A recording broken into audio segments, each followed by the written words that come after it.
नमस्कार दोस्तों, आज की इस वीडियो में हम आपके लिए भाद्रपद कृष्ण पक्ष की तृतीया को मनाई जाने वाली कजरी तीज की व्रत कथा लेकर आए हैं। एक समय की बात है, किसी गांव में एक गरीब ब्राह्मण का परिवार रहता था।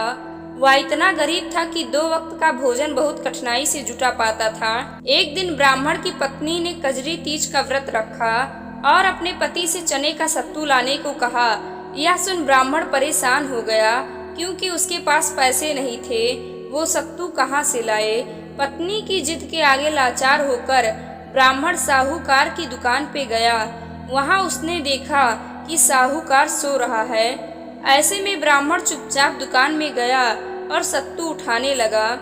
इतने में साहूकार की नींद खुल गई और उसने ब्राह्मण को देखा तो उसे पकड़ लिया और जोर जोर से चिल्लाने लगा, चोर चोर। तब ब्राह्मण बोला कि मैं चोर नहीं हूँ और केवल चने का सत्तू लेने आया था, क्योंकि मेरी पत्नी ने कजरी तीज का व्रत रखा है, जिसके लिए चने का सत्तू चाहिए।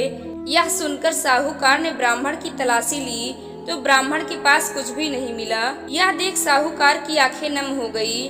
उसने ब्राह्मण से कहा कि आज से मैं तुम्हारी पत्नी को अपनी बहन मानता हूँ। इसके बाद साहूकार ने ब्राह्मण को पैसे और घर का सामान देकर विदा किया।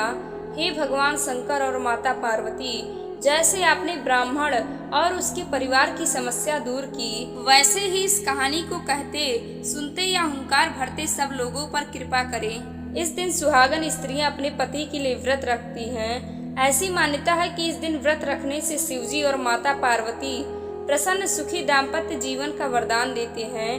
कुंवारी कन्याएं जिनके विवाह में बाधाएं आ रही हैं, उनके इस व्रत के करने से विवाह में आ रही बाधाएं दूर हो जाती हैं। जय शिव शंकर, जय मां पार्वती।